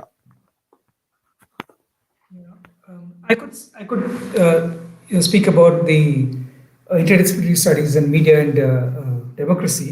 Yeah. Over the years, we've noticed that it's mostly students from humanities and in economics who choose this. Right? Now, it brings us to the other question, which is, where do students from humanities, the rest of the students from humanities, go in their interdisciplinary studies? Then you notice that they're mostly going towards education and development. So this has been, so humanities students either choose media or education or development. Most humanities students end up taking media and media interdisciplinary studies. My media class typically has about 80% of them are from economics and humanities, and the rest 20% are from the sciences. Right? So I suppose the reason is because both groups of students are interested in writing. The value of communication is something that's told to them right from the beginning in their majors. They all have to write a great deal. They all have to find ways of communicating their ideas to different kinds of publics. So they sort of gravitate towards the media. So that's one way in which disciplines, in some indirect ways, not directly pushing students into these areas, but some ways sort of prepare them or enable their choices. But I have to also say that there's a group of students who are interested in working with media. I have math students, physics students, and biology students who are very good in using video and podcasts and so on and so forth. This is because somewhere along the way they have picked up these interests, and they come to develop those interests in the IS. Likewise, student may have picked up an interest in questions of, may be interested, very passionate about the environment. So such a student will obviously go towards sustainability, right? Somebody else is interested in education, so that person goes towards, maybe wants to move into teaching right after BA. So that student would go into education. So this is the way in which some of the ways in which students choose. Thank you, Sri. I think that's quite helpful. There's a question. I've been reading a lot of questions here. So the science presentation is tomorrow, right? We didn't want to club everything, and then so the science will happen, and also both the 4-year B.Sc B.Ed program. Varuni, there's a question on. I did see in the images that you showed that a student was digging something from the mud there. So do you have archaeology or elements of archaeology that students can pick up, is the question. So the simple answer to that is not yet, but soon, coming up. Okay. The reason for this is that we are very happy to say that the new faculty who will be joining us is a trained archaeologist, and she has done numerous digs in North Karnataka herself. And in the process of discussing the kinds of courses that she will be teaching, she mentioned that one of the things that she does in her coursework is to take students to digs. So yes, so that is the short answer and a very exciting answer to your question, Rajagopal. Actually, I'm hoping to be able to join her in one of those expeditions. Yeah. There is a lot to be dug up and found about the country, I'm sure. I think yeah, there's a lot to be dug up and found. Yeah. There was something in Madurai. I think it was in the news, and then it just vanished. Something in a place called Kiradi, I think Kiradi or Keladi. I don't know how to pronounce something in Madurai last year. So there's a question on there's a lot of questions on the entrance test today for some reason, but it's good that you're all here. So I think they're specifically asking.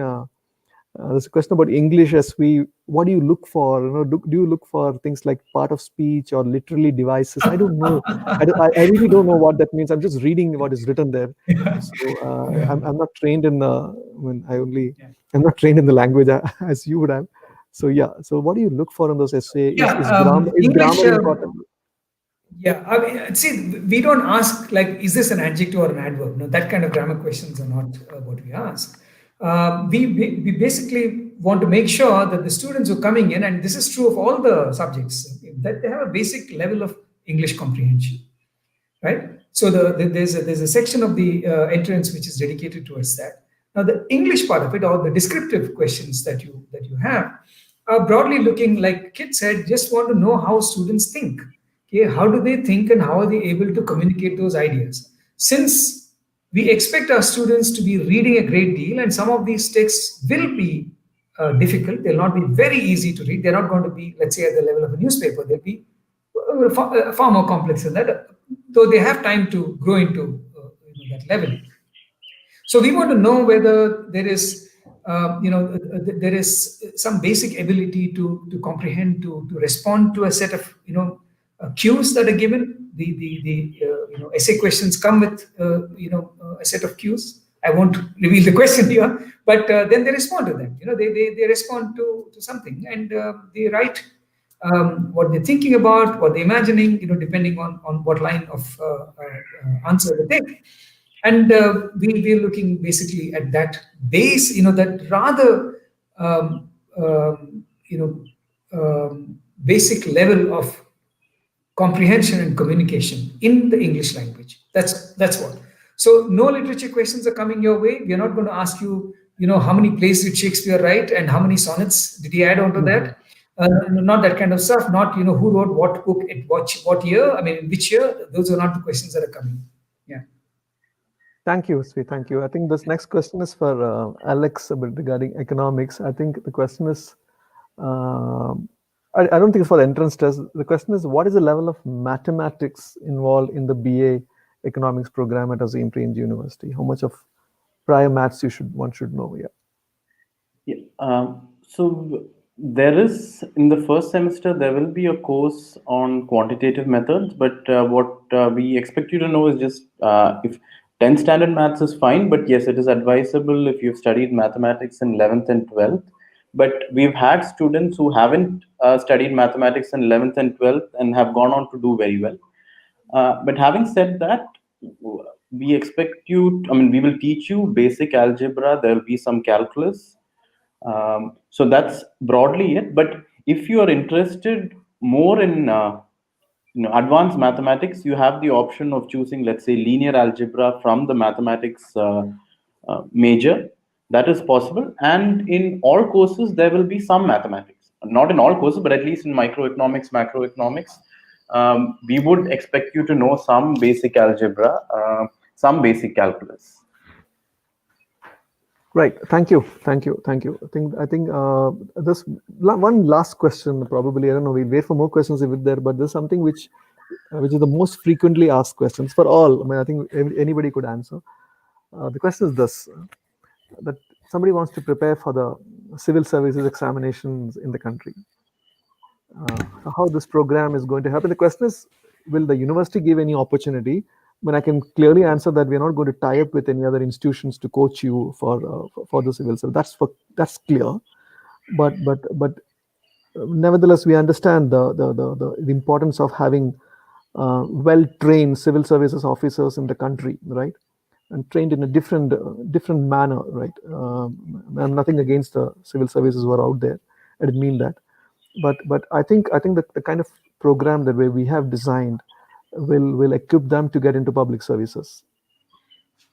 Somebody who understands the discipline well, who understands the country well, who has also engaged with either climate change or pollution or education or development or media and democracy.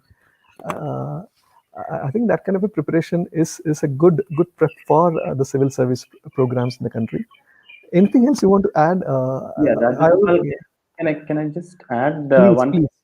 Please, This is a residential program, and we have, I mean, there is an academic component, but there's an important residential component which involves playing, which involves, doing drama or attending clubs. So, given all the socializing that happens in the residence and given the academic demands from the program, my own feeling, and I think what I've heard also from students, is it would be very, very difficult to carry out even self preparation for civil service during the 3 years. Of course, there will be people who have done it, but I'm saying that would mean some sort of rigid time management, and you might be able to do it. But I don't think there is so much of flexibility to undertake something as serious as civil service preparation. Yeah, can I also add? Yeah, so Yes, I think that's right. So to summarize what Raja Gopal says, we prepare you to be a really good civil servant. That's sadly not quite the same as preparing you to pass the exam really well, because the exam, unfortunately, doesn't exactly measure who's going to be the best civil servant. Quite a lot of people come to philosophy because it's a popular option on the exam. It is tough to prepare for the exam at APU because so much stuff is going on. People have managed it. That being said, if your heart's really set on the civil service, ask yourself, do you want to get a job or do you want to do the job well? It's a tough job. It takes a certain amount of character and it takes a lot of capability of working with people you disagree with, understanding different parts of India you don't really know, of listening and thinking and coming up with new ideas and being rigorous. These are tough capabilities that many people lack.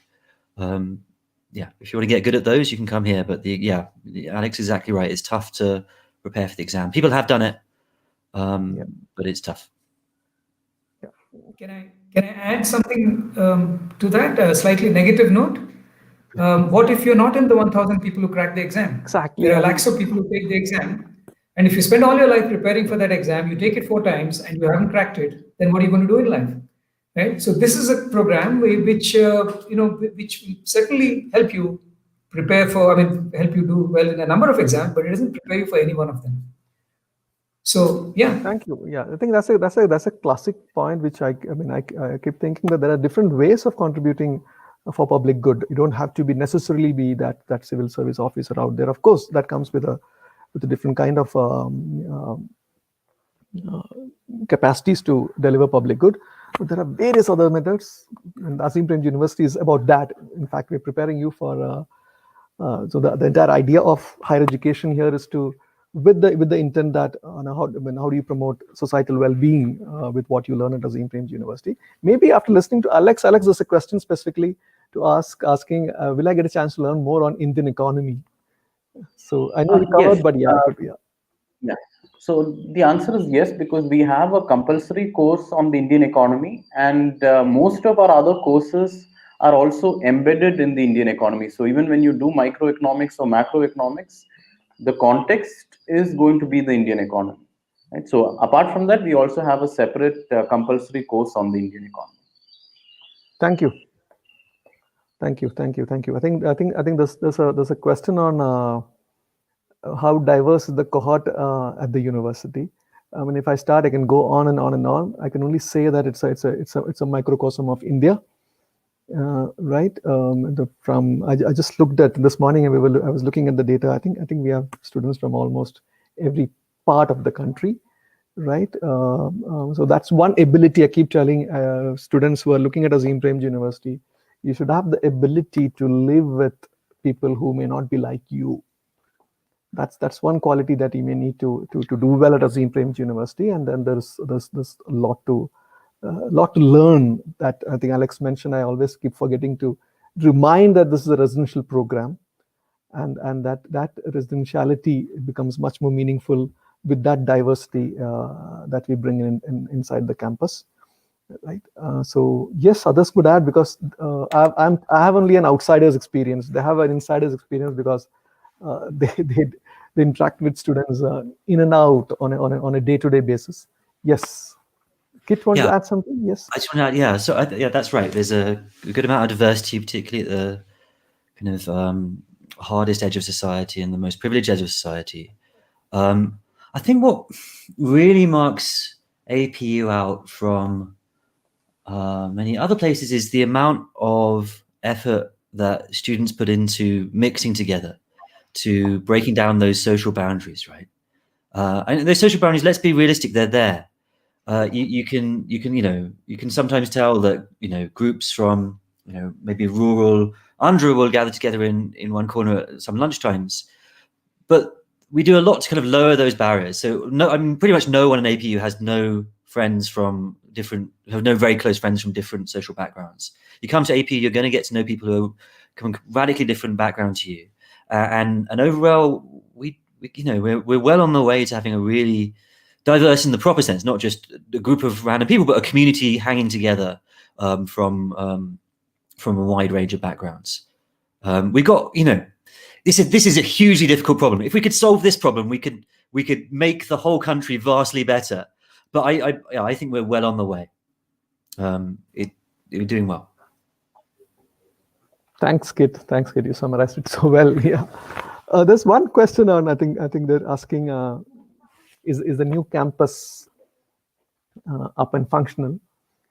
Is that where the batch of 2021 will be accommodated? I would say the new batch is functional. I mean, if you watch the seminar or the webinar tomorrow, I'm planning to go there at the new campus. We've started working from the new campus today. I happen to be in a different building, but tomorrow, if you want to see the campus live, so you can join the webinar tomorrow. It is.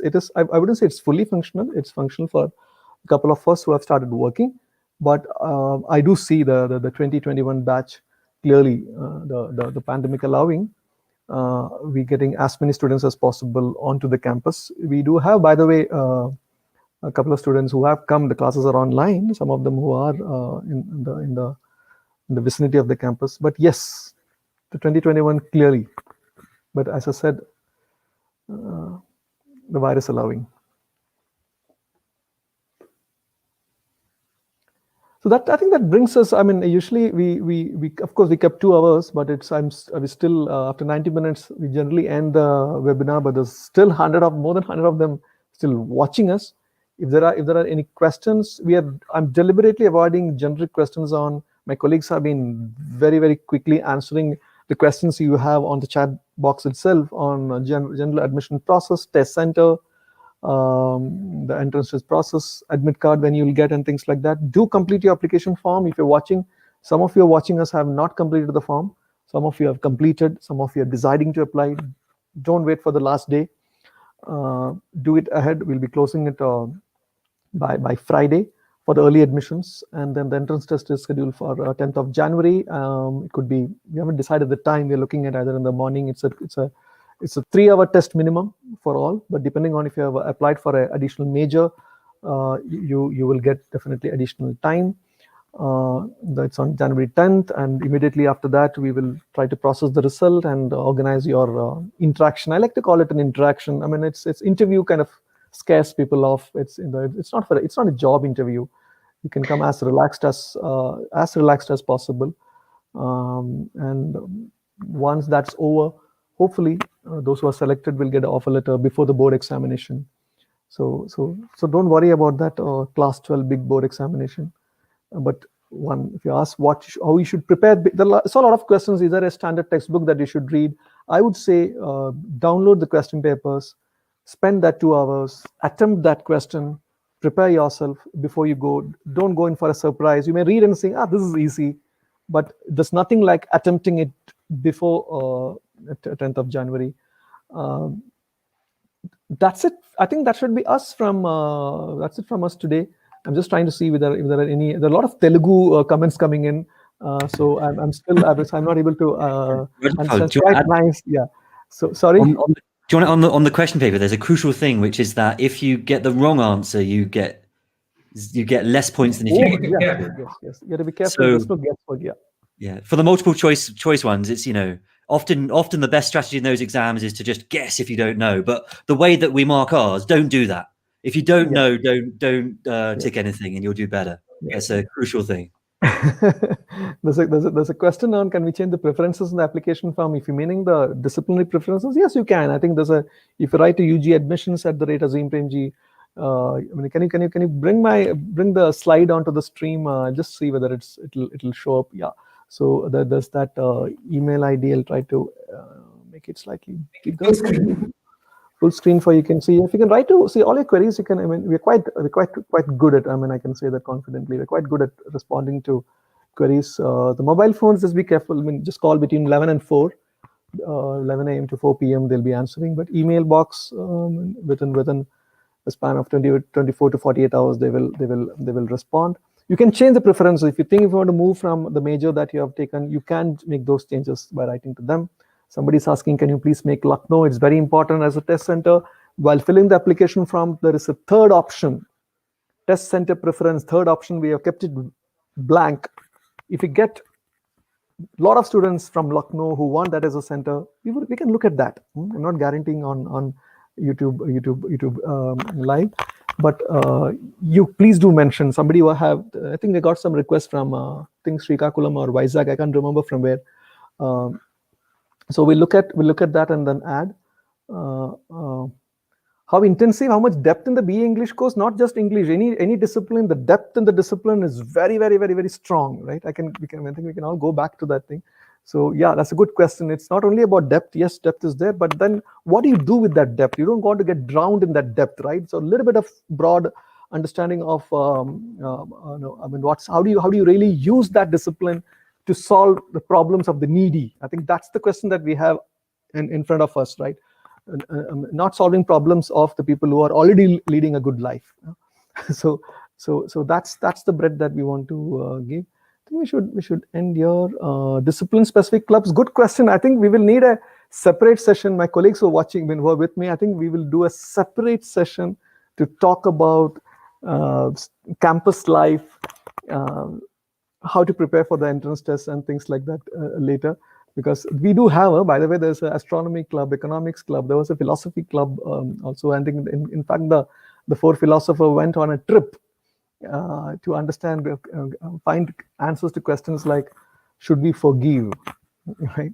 So there are, and when some of the things are not extracurricular. There's some wrong idea, or that art, music, dance, drama, theater has to be extracurricular. It's part of the curriculum. If you look at the Azim Premji University curriculum, you'll see that creative expression, right? We want you to. There are certain things I can't forget. Some of the students saying, look at the box that I made, book rack they made using in the woodwork class. So it's quite a vibrant campus. This is what we could do in this webinar. If you want to really experience Azim Premji University, you have to join Azim Premji University, right? That's the thing. Get in touch with students who are studying here. I can confidently say that the students, I mean, contacting people who have studied here, they would. I mean, that will be a good thing to do, to see what did they experience when they came in, what they experienced when they graduated, what they experienced, how are they using the ideas at their workplace, or in general to be as a human being, right? So, any closing comments, and then we'll say bye bye. Look forward to meeting you. Thank you, Kate. Yes. That's right. Yeah. Okay. So that's it from us. It's going to be 6. Have a wonderful evening. And if you are interested to hear about our science program, do join us. Do join us tomorrow, same time, 4 o'clock, same format. We will be talking about physics, biology, mathematics. That's about the 3-year program, and an exclusive time given for our 4-year B.Sc B.Ed program, right? The question that I ask youngsters is, who will teach the next generation? Where will the teachers come from? The teachers will come from the people who are watching, right? From your generation. It has to come. The way we talk about wanting great engineers, great AI programmers, cloud computing specialists, or machine language specialists, doctors, in the same way, we need that teacher in the classroom. Okay? So we'll talk about all that tomorrow, about our 3-year B.Sc and the 4-year B.Sc B.Ed programs. Until then, enjoy your evening. Bye-bye. Bye. Thank you.